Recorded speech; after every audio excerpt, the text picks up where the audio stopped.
te whasisilatu ua amatalia nei taurumanga le fono au whaitula fono. O te le mawhai o na moe o mata, pe mata moe o lau mata. Se ia o maua se mea fio ai le alii, le a fio anga mo le malosi o Iakopu. Le alii ia saunia lau te talo, e pei o le mea manongi e mui o ruma. Ua mai asi tia le tatu taulanga osi le tua le nei tae ao, e le ngata e whaftai ailo na lofa whauau mo i tātou. E se i sufi se mangalonga, a wai sori nofo le savalina. O tarusanga foi e tarusi ai le tātou ngā luenga whauau. O a tātou fuafuanga e na ona whata atia ese, ma tolo pō, ma wha moe moe lo nā lofa. A o ia e na te wha mānava. O le vi inga la, o le wha manu foi ma le wha ne tanga. Ia tu mau pēr ia te ia e wha vavau. Le atau ia o se ngangana le fonga fitalai e wha tu lima wha wheiroa ia tu ai. E alo ia i le pa ia o le Palemene. Le fio fionga le Palemia ma le kapeneta, a pea fionga i minsta langolango. Fio fionga le taitai o le tuangai ma le sui taitai. Fio fionga le sui fong fitalai, sui mamalu o le Palemene. Le a fio mai o whaurunga mtanga luenga, whalapo tonga tumoti o sio tātou malo. A fifu foi sui mamalu o le tātou watunu o tātou au whatasi le nei tai au. O te ofo alofa ma whata alofa atu. Lo o tau soifua manuia, ma le langi e mamao. Tai au manuia, wha malo le usu. Sila wha tapu e mai o le tātou watunu, iau tūlanga wha lupe ina, i le afua mai maunga tutele se i pa ia maunga iti. Iau pa ia wha le tala lelei, pa ia wha le malo ma mamalu wha le anganu. Wha talo whatu lau Palemene le nei tai au. Ma lor soifua manuia ma le langi e mama. Tātou te tau whai whawhitai, le alofa o le atua o mawhai ai o na tātou waulia mai i le nei aso fau. Iai le taritonunga o loo manuia oe le atunu pele Samoa. Tāpua i maia ma le manuia, le tāpua inga na i o tātou uso i sasai. Iau tūlanga whalangia, e mātou te whātalo whātu le nei tai au fau. Ma lor soifua manuia ma le langi e mama. Tāpua i maia ma le manuia. Me whaawa wai o tātou ngā ruenga le nei tai au, ia ngā le leile ali e ala i lana whaunga mana. E whaata mau a inga ina ai so o tau whina ngalo. Manuia tele le faufolau o usufono, ma usu ngā fono uma a le atunu u le nei aso, manuia foi le tāpua i mai a Samoa a toa.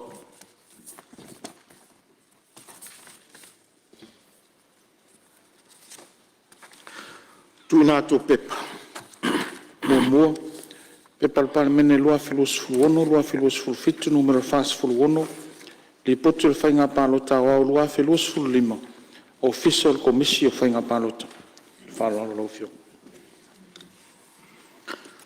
Ngā luenga o le aso tau le malo, whai taunga tu la fono tau whaofi. Tu la fono tau whaofi o le whati tau ina o tupe, lua afe lua sifumale ono, lua afe lua sifumale fitu. Fe lafo inga whauau i lunga o le whai taunga whalua, aso fono lima.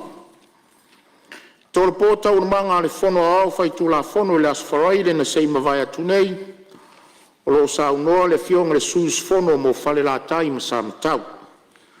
Tu lai mai lau fionga le sui mamalu e whauau lau sa unoa. Fionga le fonfitalai. Ia ai le tua le avano le sui mamalu e whauau. Olo tu lai mai tai o malo, tu le avano lau fionga le ripani. Moli atu le ngā ngawhawhitai tele, lau fionga le fonga le fono mo le avanoa. Ua manatu a ele ito e lalafo le upenga Samoa, e nei fo itai au fau, mātou te a waiwhatasi le, a sangi ma le whaapolo i le atua. Ai le ia mataina le nei tai au malama le nei foi vai aso fou le tātou ngaluenga. Ia mātou te awai whātasi le tātou taulanga o lewa mai o na esitia. Ai whaleo ina le nganga whawhtai, whailu leo e whai mafonga o le tātou malo, e ala i le tātou whontanga lo ia, o le sa walau lia whapito ai, i le paia o le tātou palemene, ono le whalau lo ina, o le anava mo le manuia o Samoa, sa whai wina le tua tua, i le vai aso tenei. Whaleo ina i le nganga whawhtai, lau fionga le whong whetalai, ai mai se fo i sui mamalu uma o le palemene, sa fio atu, matala atu ao, ono le whatala ulatu o le tātou malo. Pe mele upu o atu o le ainga, o atua fo i o le nuu, o wale pa ia i ao atua, uso atua, atua o le whawonu mai o atua. Kai nane le tausinga wā tele a wā murinu uma se pulata emo to o lalo ngā fuafua. Whalo ina ile ngā ngā whawhitai i le paia o le itu malo loto whanga. Sā mwhai ngai le vea wā loto whanga muri fusi matama leo. Fio le paia o la inga sale valasi ma le lato tama. Fio ai fo i le fionga le sao na whapito. Tai nane si tangata malo na inga le maunga, whatili. Tai nane le whale atua. E le whai titia lau fionga le whongwhtalai, le fio atu foia lau fionga, sui whongwhtalai, ma le pane mamalu o le palemene, ua tini tau wā oi lea whamoe moe. Mai le whai ngofia le sailinga o le nofoanga, e whai uai, le wha lauloa ina o le anava le tātou malo, wha lauloa whainga whawae mo le manuia o Samoa. O wā le tātou palemene le nei, o le lava tātou te miritino whātasi mai na taita ia foi le tunu. Pa ia foi le malai o toa ma le malai o le ava le fio el taita i o le tua ngai. Sunga ia tu le epa. Ea ma le fionga i le safa pito na fia me manatu lea. Whetau i le lei lea wha moe moe. Ia ma le wha iu o le wha lau i loa le tātou malo i le tua tua. Mori ele nganga whawhtai tele le talisapaia. Ai mai se foi le paia. Le mamalu mawalunga o suitina, pule no, tainane tai te fono ma fai pule uma o e na afio atu matala atu ao. E wha pula ma wha mala malama le anava le tātou malo. Ia o ngā tusa le tātou tala o le tupe le tala noa. Ia ma whainga wha vae manui a isi o tātou tino. E le ngate lea la o fionga le whongtala, i langona le nganga whanga e tia. La ngai tapua ia e Samoa o na whaiva i ainga. O aingo tupu, aingo nofo, aingo papa, aingo matama mainga. O le fo ina maua le vai aso na te atu nei. Wa e le whaale le ngā fulu a se tasi o ainga, ta ua le sia Samoa. Ainga sa mta wha. Yo lato whaiva lo filima le aingo mta afa. Ina ua e le whaale le ngā fulu. E maua le nofo. Au tasi le filinga, au wa le whamoe moe. Ta mola vaia wa umana tofi, wa iloa tama, wa iloa ainga. Ai manatu o le tātou te whono usu, i re mwhai eino mio mia whani wa le ale. Wa le maua Samoa, a leise nu, a leise tupu. A lei foi se tupu, e leise nu. A pelo se tala whamalo atu. Pa i o le aingo, ma ta awha inga o na ngafa, mo na polo, mo na ngafa e fia, o na ngafa tau tupu. Mo na ngafa tau tamali e malua ia Samoa. Ua whamalo le whai o le whaiva. O lo tāpua ia inga e fia o Samoa wālau tau whilinga. Ui o lea. Haftai le tua ua tau lau o le whamoe moe. O le mātou te talo fōi ma le whamanuia. E nei fōi vai tau. Ua no fōa tā vita. Wālau o fionga le tupu fia whamuina o papo. Ia o le whamanuia nā leitu o le tātou mota. Sanga ia e ai o le tai. Liuli wane a wale toa finga o whirwhiri ai lau fionga le mtaafa. Ia o manu nao lo tūla i maivo le nei teimi. Tā ua, le whiri tupetoa mai ai whilinga sa moa i te tonu le tātou mota. Aisea, e malu i whafo, e malu i whale ainga, taina ne tupu mai, e malu ai le mota whono sa moa. Ia, o le matua whamanianga le nā, a tasi ma le whamanianga, inga sa tupua, ma inga sa malia toa, ma ingo mavenga, Sanga ia e ai o le tai o wale wha moe. A o usu le fono usu o Samoa. Ia o lea ua a e manuia le wha tamasoa inga. O le nai tu o le tatu a inga. Ia whai fole ma se leo lau fionga le fonga fitalai. Alo fangia le atua le nei vai aso. Whai walo whirima la tatu sanga yatu. Le ngata le palemene whaurulunga mtanga luenga le malo. Inane lato umo lo la lango o wale pasia ino le tatu talo le tupe. Tatu ape foe whatasi na ia e manuia le wa moe. Tainane fo i le paia o Samoa. Tatu mafuta. Tapu ai mai Samoa i tawhai fio le radorangi msamo nei. Ia tu i mai ana muli papanga moutou tapu ia whaiva o le palemene. Ina ia e manuia. Sa mātou whātau mta watu le manuia le tātou fono. Malo whaftai, sa unua lo fionga le teitai ur malo, lo fionga le li palemia, ia la atu le manoa i le sui e whawau sa unua. O fionga le fungtalai. Mana tua le au mai o na e asaina nga su o le tai au. Ave foi le mua ia manu vau le vi inga mal whaftai le tua le nei tai au. Mo e ta pa foi tu le te ta. Whamanu ianga le tua e. Tau tai e le tātou whontanga nei aso mana nei foi vai aso. Mana tu foi o leo o mona e pai o le whanua pa ia o le mota.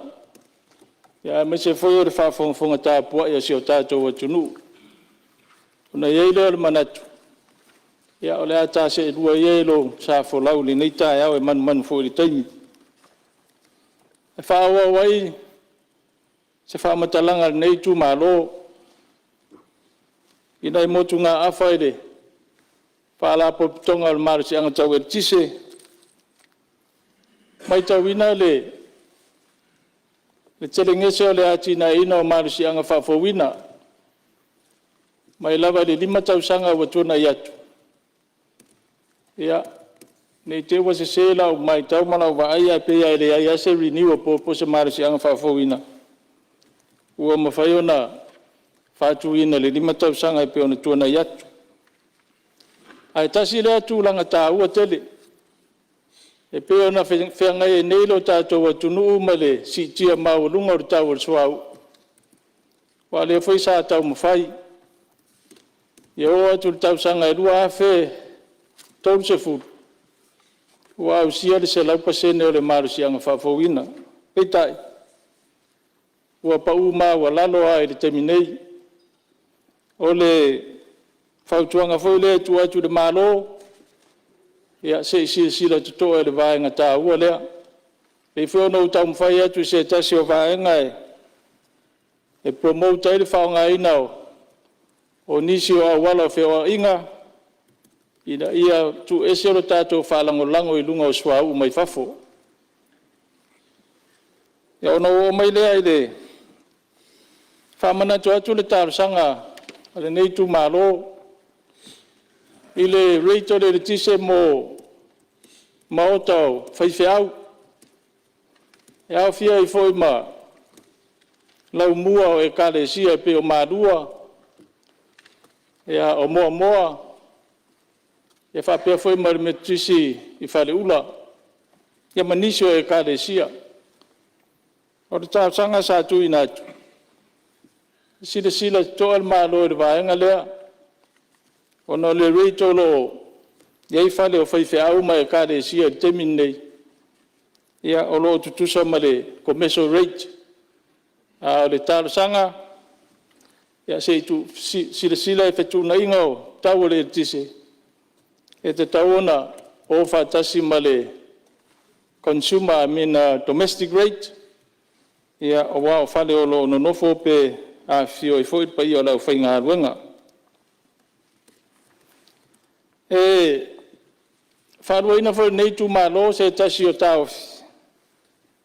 Tauna whaisa komisi su e sila le ngase o le whalapotonga o le EPC. Ia whapea fwoi le spa ma le Samoa Shipping Corporation. Ia e whapopo atu iai ma le tātou malai wālele fwoi leo le Regional Airport. Ia po le mai airport fwoi pe o na lau iroa. Awa e tele tupe alo tātou atu nuu sa whaalu e ia ngā luenga te tele.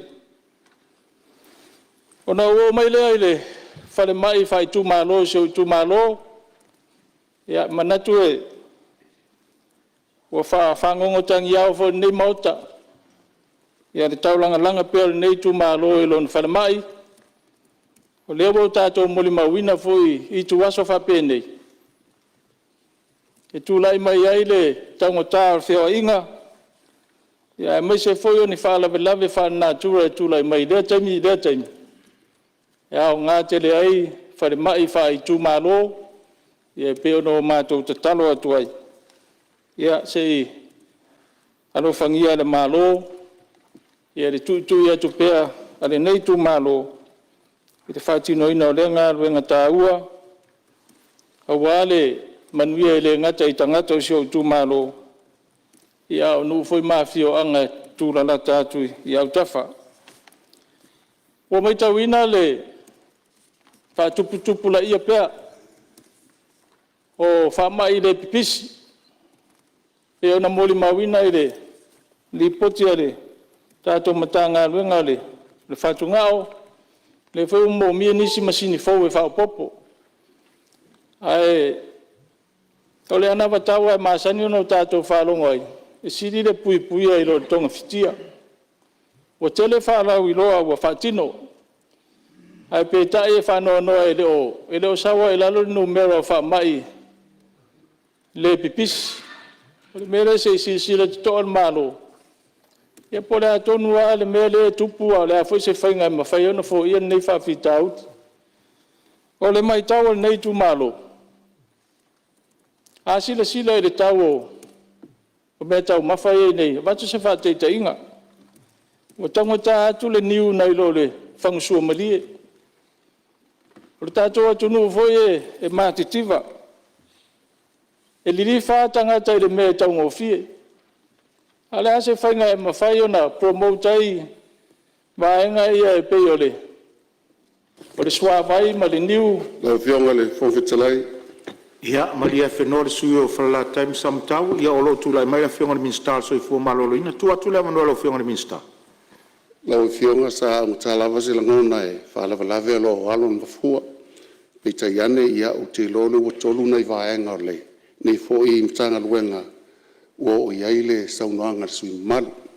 Vanga mua e tauno whailo atu i lau fionga e mais fo i le malu le tato usunga fono. O le whale mai o whala taimi samtau. Ua whaalua o na saili le whanua. Alua ile lua se lau afe i le tio te ke mwhai o na mautino pe te tau o na whai ai se whale mai i posi whanga peita iane e vaia. O na toi lafo mai le i samatau. Ua afo fua le atala whianga i peita iane na te ele a ingai hona le whanua. O le vaenga lona tolu lau fionga le whangwhitalai e le fo ile se i lau sila fia i le fionga i le suyu malu. No o mai se tasi o ainga i samatau ua maua le whanua. Peita iane, sa fautua ina le matanga luenga. E o e toi whai se a ia inga i a mauti noa.